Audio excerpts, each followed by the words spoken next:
Sveiki! Šiandieną išmoksime atlikti tarpinius skaičiavimus. Tam naudosime kortelės duomenis esančią komandą tarpinė suma. Taigi, lentelėje esančius duomenis galima apibendrinti ir parengti duomenų santrauką. Kad tai padaryti, lentelėje esančius duomenis pirmiausia mes turime išrūšiuoti. Jeigu mes norėsime grupuoti pagal pardavėją, tuomet šitame stulpelyje, šitame lauke esančius duomenis turime išrikiuoti. Turime du pardavėjus – UAB Tau ir UAB Nesnausk. Taigi, išrikiuokim. Tam pažymime visą lentelę. Kortelėje duomenis yra komanda rūšiuoti. Pasirenkame pagal kurį stulpelį duomenis rūšiuosime.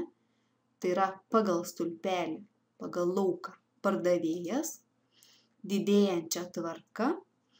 Ir kadangi pažymėjom ir antraštę, tai yra uždėta varnelė ties mano duomenyse yra antraščių.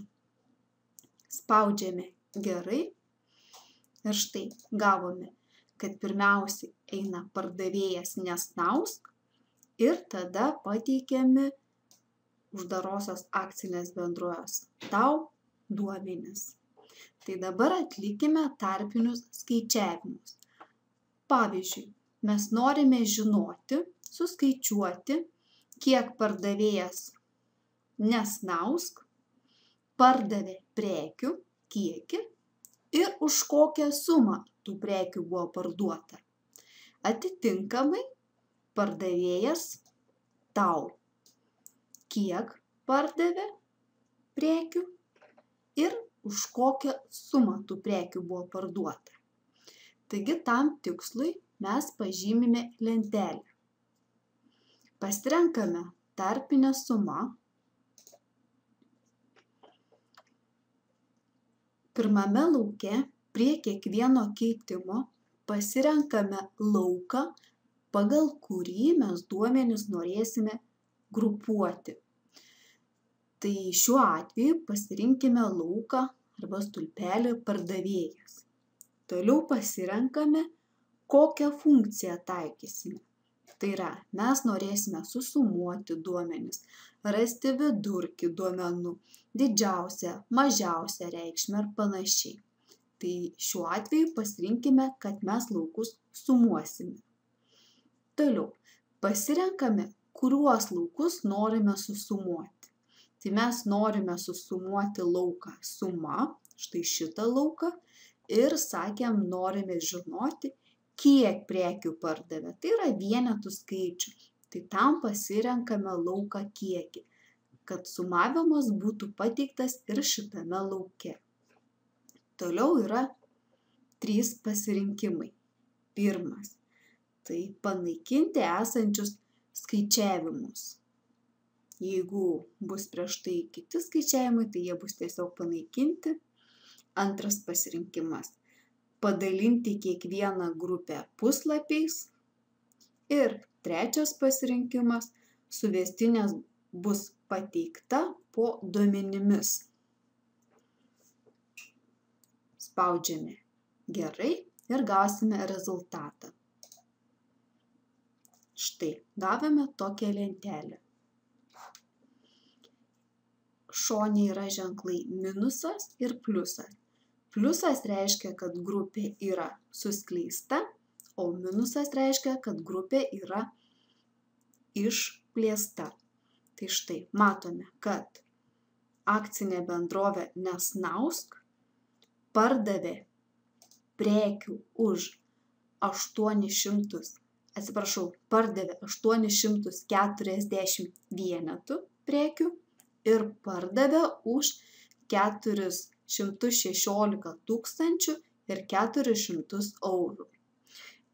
Ta pati matome ir prie uždarosios akcinės bendrovės tau. Štai matome, kad prekių pardavė 930 vienetų ir pardavė už 220 500 eurų. Taip pat matome bendrą sumą, kiek abi įmonės pardavė ir už kokią sumą abi įmonės pardavė. Jeigu mes nebenorime turėti tarpinių skaičiavimų, juos galim paprasčiausiai panaikinti. Pažymime tarpinę sumą ir yra pasirinkti šalinti viską. Štai vėl turime pradinį variantą. Mes galime duomenis lentelėje grupuoti. Neatliekant tarpinių skaičiavimų, paprasčiausiai galime sugrupuoti. Tam pažymime duomenis, kuriuos norėsime sugrupuoti ir renkamės komandą grupuoti. Galime pasirinkti, ar eilutes grupuosim, ar stulpelius. Šiuo atveju aš pažymėjau eilutes, taigi grupuoju pagal eilutes. Spaudžiu gerai ir štai gaunu tokį grupavimą. Ta patį galėčiau atlikti ir su UAB tau. Jeigu grupavimą noriu panaikinti, pažymiu, šalia yra komanda išgrupuoti ir atitinkamai pasirenku eilutes ar stulpelius. Kadangi turiu eilutes, tai renkuosi eilutes. Štai grupavimo nebėra. Dar vienas naudingas dalykas, kai mes turime didelę lentelę ir reikia kažkur duomenis vidury lentelės pasižiūrėti, tai jeigu mes slenkame žemyn, mes paprasčiausiai nebematome antraštinės eilutės ir, sakykime, mes nežinome, neatsimename, kokia čia yra reikšmė. Tai yra, neatsimename stulpelio lauko pavadinimo, antraštės.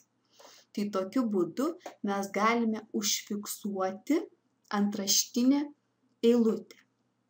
Tai padarome taip. Pažymime eilutę, renkamės komandą rodymas, grupėje langas yra komanda fiksuoti sritis. Ir jeigu norime užfiksuoti eilutę, pasirenkame fiksuoti viršutinį eilutę. Lygiai tą patį galime padaryti ir su stulpeliu.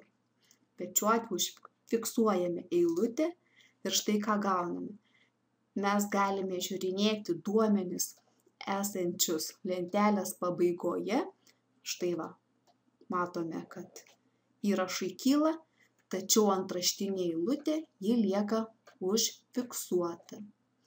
Jeigu norime atsisakyti fiksacijos, tai paprasčiausiai pažymime ir pasirenkame anuliuoti sričių fiksavimą. Štai dabar vėl nebėra fiksacijos.